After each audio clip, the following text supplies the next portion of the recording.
Important updates हैं मैं आपके साथ शेयर कर देता हूं। सबसे पहले तो एक अफसोसनाक खबर है और ये खबर है जनाब बलूचिस्तान से मूसा खेल के इलाके में 20 से जायद मजदूरों को एक मरतबा फिर अगवा कर दिया गया है। यहाँ एक तामीराती कंपनी काम कर रही थी, उसका जो कैंप था वहां पे अचानक मुसल्लह अफराद आए, उन्होंने हमला किया। पहले फायरिंग की, हवाई फायरिंग थी, मजदूरों को अगवा किया और जाते हुए जो है वो 8 बुलडोजर्स और बहुत सारी मशीनरी जो है उसको जलाकर वो चले गए। पुलिस कह रही है जी हम कार्रवाई कर रहे हैं और बाजियाबी के लिए ऑपरेशन कर रहे हैं, जबकि गुज़िश्ता दिन जो है वो भी पंजगूर में 7 मजदूरों को जो है वो कत्ल किया गया था, जबकि एक मजदूर जख्मी हुआ था। ये अफसोसनाक वाकयात लगातार बलूचिस्तान सरजमीन पे हो रहे हैं और इनका सद्देबाब बहुत जरूरी है। रियासत पाकिस्तान को अपनी पूरी तवज्जो इस तरफ लगानी चाहिए। दूसरी जो इंपॉर्टेंट खबरें हैं वो आफ्टर शॉक्स हैं कल के एहतजाज के, और इस एहतजाज ने हुकूमत की और हुकूमत के हमायती जितने भी लोग हैं उन सबकी चूल्हे हिलाकर रख दी हैं। इस एहतजाज ने लर्जा तारी कर दिया है हुकूमत के ताकत के ऐवानों में, और उनको आइडिया नहीं था कि इस तरीके से लोग रिस्पॉन्ड कर सकते हैं। और अभी जब इमरान खान ने फौरी तौर पर 3 नए शहरों में एहतजाज का ऐलान कर दिया है और उसके बाद अगला जो लायामल है वो भी मुझे कुछ सोर्सेज से पता चला है कि अब जिन जिन MNAs के ऊपर थोड़ा बहुत भी शक है कि वो कहीं पे इमरान खान साहब के साथ गद्दारी कर सकते हैं तो उनके इलाकों में भी एहतजाज शुरू करवाया जाएगा। तो पाकिस्तान तरीके इंसाफ की हिकमत अमली अब थोड़ी सी अग्रेसिव है, जबकि हुकूमत जो है वो अपनी तमाम तर अग्रेशन के बावजूद बुरी तरह शिकस्त खा रही है, क्योंकि सोशल मीडिया पे, आलमी मीडिया पे वो लगातार बेनकाब हो रहे हैं, उन्हें मार पड़ रही है। और अब तो हुकूमत के जो बहुत बड़े बड़े हमायती हैं, मिसाल के तौर पर नजम सेठी साहब, उन्होंने भी कह दिया, उन्होंने कहा जी वहां पर भी अब बातें होना शुरू हो गई ऊपर, वहां जहां पे फैसले होते हैं ना, जिधर कबूलियत होती है कई लोगों के मुताबिक। जैसा कि अंसार आबादी साहब कह रहे थे कि पाकिस्तान में जो है मकबूलियत के साथ साथ कबूलियत भी चाहिए होती है, तो फौज से टक्कर ना लें। तो देखें, कोई भी फौज अवामी मकबूलियत के बगैर सर्वाइव नहीं करती। अफगानिस्तान में दुनिया की सबसे महंगी फौज बनाई गई थी, दुनिया की खित्ते की सबसे महंगी फौज बनाई गई थी। अफगानिस्तान में बड़ा पैसा खर्च किया गया था, वो रेत की दीवार साबित हुई क्योंकि उनके पास अवामी मकबूलियत नहीं थी। तो जहां पे आप कबूलियत की बात करते हैं वहां मकबूलियत को भी आप मद्देनजर रखें कि अवामी मकबूलियत के बगैर ना पॉलिटिकल पार्टी कुछ होती है, और स्पेशली जो फोर्सेज होती है या खास तौर पर फौज होती है किसी मुल्क की, उसके साथ अवाम का खड़े रहना बहुत जरूरी होता है। और ये इस तरह के जो मशवरे दिए जाते हैं, मैं अंसार आबादी साहब सीनियर जर्नलिस्ट हैं, मैं उनसे गुजारिश करता हूं कि वो ये मशवरे इस तरह ना दिया करें। इससे तासुर ये जाता है कि जैसे फौज पाकिस्तान के अंदर ये सारा गंद मार रही है, यानी इससे वो कोई फौज का भला नहीं कर रहे, इससे वो फौज के ऊपर बराह रास्त एक चार्जशीट कर रहे हैं। और दूसरी जानिब वो लोगों को डराना चाह रहे हैं कि जनाब आप सरेंडर करेंगे तभी आपकी बात बनेगी, तो ये नामुनासिब है। परवेज मुशर्रफ के दौर में आप सब लोग ये कहा करते थे कि फौज को कोई हक नहीं है, किसी किस्म की फौज की कबूलियत नहीं चाहिए, सियासतदान मुल्क चलाएंगे। तो आज आपको क्या हो गया? बहरहाल अब आ रहे इस बात पे कि रावलपिंडी में मुकदमा दर्ज किए जा रहे हैं। रावलपिंडी में इमरान खान साहब के खिलाफ भी, अली अमीन गंडापुर साहब के खिलाफ भी, इन सबके खिलाफ जो है वो दहशतगर्दी के मुकदमा दर्ज कर दिए गए हैं। और मुकदमा किन चीजों के? जिन्होंने कार सरकार में मुदाखलत की है, बलवा किया है, पेट्रोल वाले बम मारे हैं और तोड़फोड़ की है और मनसूबाबंदी की है, और इसके अलावा मुल्जिमान ने आवाम का रास्ता रोका है। हालांकि 4 जिले इन्होंने बंद कर दिए थे कंटेनर लगा लगा के, और इवन जहां पे इनको कंटेनर नहीं मिला वहां पे कनाते लगा के इन्होंने गलियां बंद कर दी थी। तो वहां पे भी अब ये कह रहे हैं कि जनाब मुल्जिमान ने आवाम का रास्ता रोका है और टायर और कपड़े जलाए हैं। पेट्रोल बम भी पुलिस ने जनाब बरामद कर लिए हैं, वो प्लास्टिक की बोतलों वाले होंगे। नॉर्मली पुलिस जो है, पंजाब पुलिस का इसमें बड़ा तजुर्बा है कि प्लास्टिक की बोतल के अंदर ये बम बना के चला भी लेते हैं और इन पे चल भी जाते हैं। बहरहाल इमरान खान साहब तो जेल में मौजूद है, उन्होंने तो एहतजाज की कॉल दी थी और उनके कॉल देने के बाद दफा 144 लगी थी। तो इमरान खान साहब की तो कॉल थी, उनके ऊपर तो आप मुकदमा दर्ज नहीं कर सकते। मुकदमा दर्ज जो होना चाहिए वो तो उन लोगों के खिलाफ होना चाहिए जिनकी निशानदेही कल पाकिस्तान तरीके इंसाफ के कारकुनान कर रहे थे कि ये नकाबपोश आग लगा रहे हैं, ये थे देखिए ये नकाबपोश पुलिस वालों पे जो है वो गुलेल चला रहे हैं, देखिए ये नकाबपोश क्या कर रहे हैं। तो वहां पे तो कोई पुलिस ने ना कार्रवाई की ना किसी बंदे को पकड़ा। अब रावलपिंडी में जो गिरफ्तारियां अभी तक ऑफिशियली रिकॉर्ड पे लाई गई हैं उनकी तादाद 103 है, यानी सैकड़ों कारकुनों को गिरफ्तार किया गया था, बहुत सारों को छोड़ दिया पुलिस ने, लेकिन 103 ऐसे कारकुनान हैं जिनकी गिरफ्तारी सिर्फ रावलपिंडी में जाहिर कर दी गई है, और 12 खवातीन जो है उनको भी गिरफ्तार किया गया है। कैदियों की वैन जब अदालत में आई कचहरी में तो वहां पे फिर रोला पड़ गया। जो कैदियों वाली गाड़ी है उसके अंदर से कौन बजाएगा पाकिस्तान, इमरान खान, इमरान खान, ये नारे लगाना शुरू हो गए, और अदालत के अंदर भी इमरान खान के हक में नारेबाजी शुरू हो गई। अब अदालत के अहाते में कैदियों वाली वैन में ठुस के लाए गए कैदी अगर ये नारे लगा रहे हैं तो इसका मतलब है पाकिस्तान बहुत हद तक बदल चुका है, लोगों का खौफ टूट चुका है। समाविया ताहिर साहिबा जो है वो MNA की उम्मीदवार थी, उनके साथ ज्यादा सलूक किया गया।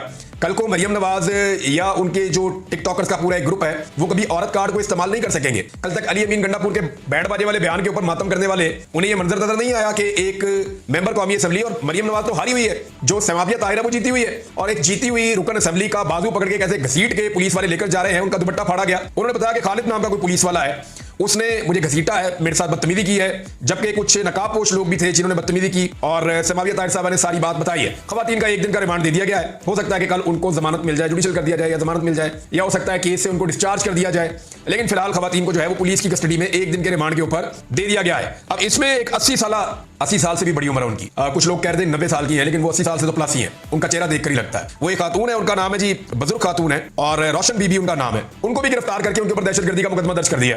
ये खातून पेशावर से आई थी एक मजार पे हाजिरी देने के लिए, और इन्हें पता चला कि इमरान खान ने कॉल दी हुई है एहतजाज की, तो ये वहां से अपना रास्ता बदल के एहतजाज में चली गई लियाकत बाग। वहां इन्होंने एहतजाज किया, बहुत ही बुजुर्ग खातून है, सही तरह चलती भी नहीं है, उनको भी पुलिस ने उठाया, गिरफ्तार किया और लाकर मुकदमे में नामजद कर दिया, और उन पर भी पर्चा डाल दिया है। अभी तक उनके घर वालों का कोई पता नहीं, जो वकला बता रहे थे, और उनके पास के अंदर 10-10 के नोट हैं, पैसे थोड़े बहुत हैं उनके पास, राय राय के, और ये खातून जो है ये विक्ट्री का निशान बना रही थी। तो मरियम नवाज का एक नया रिकॉर्ड है, एक नया वर्ल्ड रिकॉर्ड उन्होंने कायम किया कि पाकिस्तान की तारीख में 80 से 90 साल के बीच की जो एक खातून है उनके ऊपर दहशतगर्दी का मुकदमा न सिर्फ दर्ज किया बल्कि उनको गिरफ्तार किया, लेकिन गिरफ्तार होने के बावजूद वो खातून भी विक्ट्री का साइन बना रही थी। तो आप लोग शिकस्त खा चुके हैं। ये जो मां है ना ये जीत गई है और बहुत बुजुर्ग है, और ये बनाते जब लोग देखते हैं ना तो पूरी दुनिया में पाकिस्तान गंदा होता है, पाकिस्तान का इमेज खराब होता है। और जब ये बनाते लोग देखते हैं तो उनके अंदर नफरत जन्म लेती है और उन्हें फिर इसके अंदर नजर आती है अपनी नानियां दादियां अपने घर की खवातीन के, यार ये क्या जुल्म हो रहा है इस मुल्क के अंदर, ये क्या जबर है। अब कोई यानी आप इसको क्या जवाब दे सकते, इसके ऊपर तो मेरे मुंह से जो अल्फाज निकलना चाह रहे हैं मैं उनको ब्रेक लगा रहा हूं कि मैं और नहीं इस पे बोलना चाहता, लेकिन ये घटियापन की एक इंतहा है जो इन्होंने पार कर दी है। एक चीज और है जनाब, अली अमीन गंडापुर साहब ने एक बड़ा सख्त स्टेटमेंट दिया,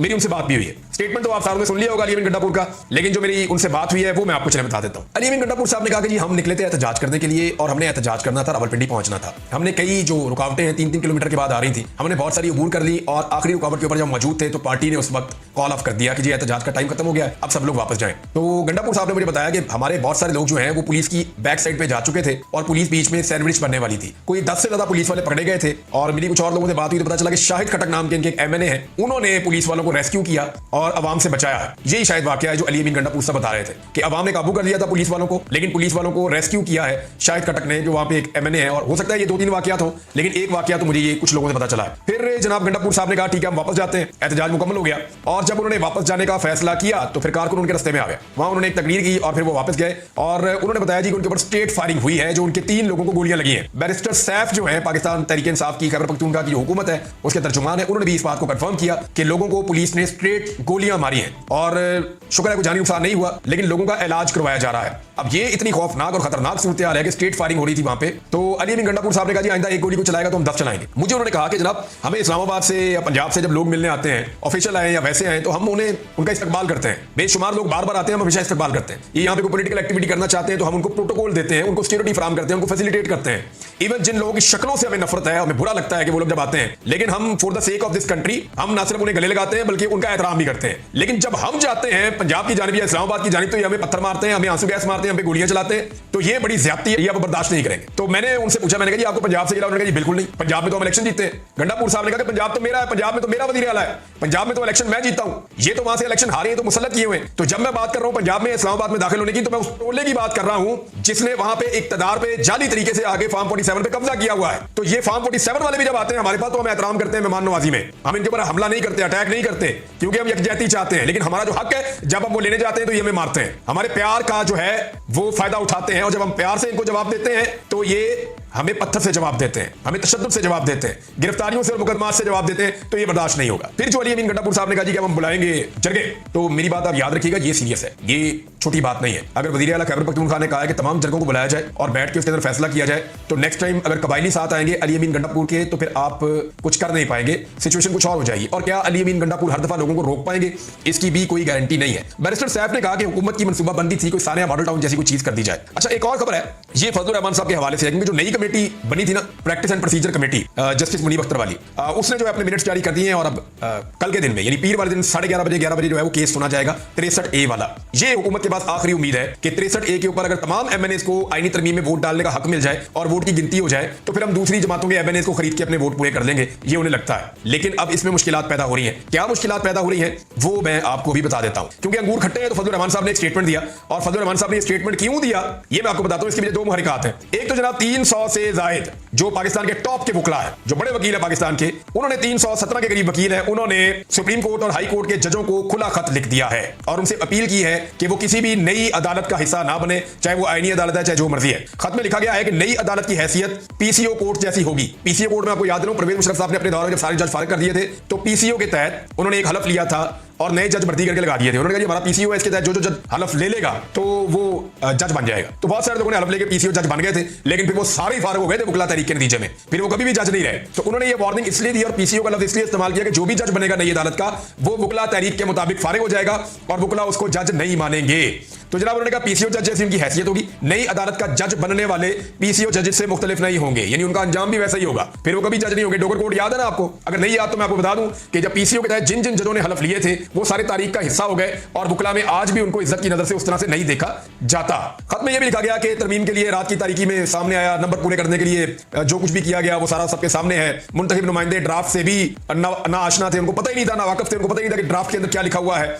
और उन्होंने कहा कि मुजव्वदा आईनी तरमीम को हमारी हमायत हासिल नहीं है, आईनी तरमीम पर मुल्क में मुअस्सर बहस नहीं करवाई गई, सिर्फ कहा जा रहा है कि चार्टर ऑफ डेमोक्रेसी है और उसके अंदर भी कोई नहीं है इस तरह की बात। तो बहरहाल ये वकला ने अब एक बड़ा क्लियर ऐलान कर दिया कि वकला की तारीख तकरीबन तैयार करी है। तो फजलुर रहमान साहब पे प्रेशर तो ये है, एक प्रेशर और है फजलुर रहमान साहब, और वो मैं आपको बताता हूं क्या प्रेशर है। फजलुर रहमान साहब से जब पाकिस्तान तरीके इंसाफ के वक्त ने आखिरी मुलाकात की तो उन्होंने कहा कि मौलाना साहब हमारी पहले तैयारी नहीं थी, हम क्योंकि बहुत सारे एहतजाजों में और चीजों में उलझे हुए थे तो हमें आइडिया ही नहीं था, और हमारे 8-9 बंदे गायब कर दिए गए, और उनको गायब करने के बाद आपसे मांगी गई मदद, और आपने जो है वो कभी आप उनकी साथ बात सुनते थे, कभी हमारी बात सुनते थे, तो उस वक्त तक हमें बड़ी अशद जरूरत थी कि आप हमारे साथ खड़े हों। लेकिन मौलाना साहब अब वो हालात नहीं है, हमने अपने बंदे काबू कर लिए हैं, 2-3 बंदों की बात है वो भी काबू हो जाएंगे, और हुकूमत के बंदे भी अब हुकूमत को कुछ वोट नहीं दे रहे। तो अगर आप मौलाना साहब अब वोट डालना भी चाहें तो आप हुकूमत का साथ भी दें, फिर भी हुकूमत के नंबर पूरे नहीं होंगे। ये पैगाम भी फजलुर रहमान साहब को दे दिया गया है। अब मैं आपको ये बता देता हूं कि जो 2 मेंबर मैं आपको कह रहा था कि हुकूमत के टूट गए हैं, जनाब वो 100% टूट गए हैं। 2 वोट हुकूमत के 100% कम हो गए हैं। ये मैं आपको बता रहा हूं, मैंने आपको कहा था एक 100% है और दूसरा 80% है, नहीं, दोनों वोट हुकूमत के हाथ से जा चुके हैं। और इस वक्त एक वोट और ऐसा जो पाकिस्तान तरीके इंसाफ से राब्ता करके ये कह रहा है जी अगर आप मुझे टिकट दे देंगे ना अगली दफा इलेक्शन लड़ने के लिए तो मैं फिर वोट नहीं डालूं। आप मुझे टिकट देने का वादा करें, मैं आइंदा वोट नहीं डालूंगा आईनी तरमीम के हक में, मेरी सीट जाती है तो जाए, वो मैं जानूं, मेरा काम जाने, आप मुझे टिकट दे देंगे, क्योंकि मैं इसका हिस्सा नहीं बनना चाहता, ये पाकिस्तान के साथ ज्यादती कर रहे हैं। तो ये एक और भी वोट है जो टूट सकता है हुकूमत का। हुकूमत के अपने अगर 3 बंदे टूट जाते हैं तो हुकूमत पीटीआई की अगर 3-4 तोड़ देगी तो कोई फर्क नहीं पड़ेगा। मौलाना साहब अपने 8 दे भी देंगे तो फिर भी कोई फर्क नहीं पड़ेगा। अभी वो काफी नीचे चले गए हैं इन 2 बंदों के टूटने के बाद। तो फजलुर रहमान साहब ने इस मौके के ऊपर स्टेटमेंट दी, और फजलुर रहमान साहब की यही स्टेटमेंट इस मौके के ऊपर बनती थी। उन्होंने कहा जी मौजूदा पार्लियामेंट जो है वो आईनी तरमीम का हक ही नहीं रखती। थोड़ा सा पहले आपको याद है फजलुर रहमान ने क्या कहा था? उन्होंने कहा था यही 45 है या 47 है, यही सिस्टम चलेगा, यही ऐवान चलेगा। लेकिन अब वो ये नहीं कह रहे, वो ये कह रहे हैं कि मौजूदा पार्लियामेंट आईनी तरमीम का हक नहीं रखती, हमने बता दिया, हमें हल्का मत लें। मौलाना साहब को 2 चीजें समझ आ गई, एक तो अवाम में मकबूलियत का बेड़ा गर्क हो जाएगा अगर वो हुकूमत के साथ आईनी तरमीम में जाकर खड़े हो गए। दूसरा मौलाना साहब को समझ आ गई कि अगर जाकर मैं खड़ा भी हो गया तो फिर भी कोई गारंटी नहीं है कि ये हुकूमत इस आईनी तरमीम को किसी तरह भी कर सके। उसकी वजह यह है कि नंबर ही पूरे नहीं होंगे इसके बावजूद, और मौलाना साहब उनके कैंप में भी चले जाएंगे, उनके साथ खड़े भी हो जाएंगे, मतलूबा नताइज भी हासिल नहीं होंगे, और अवाम के अंदर भी बेड़ा गर्क हो जाएगा।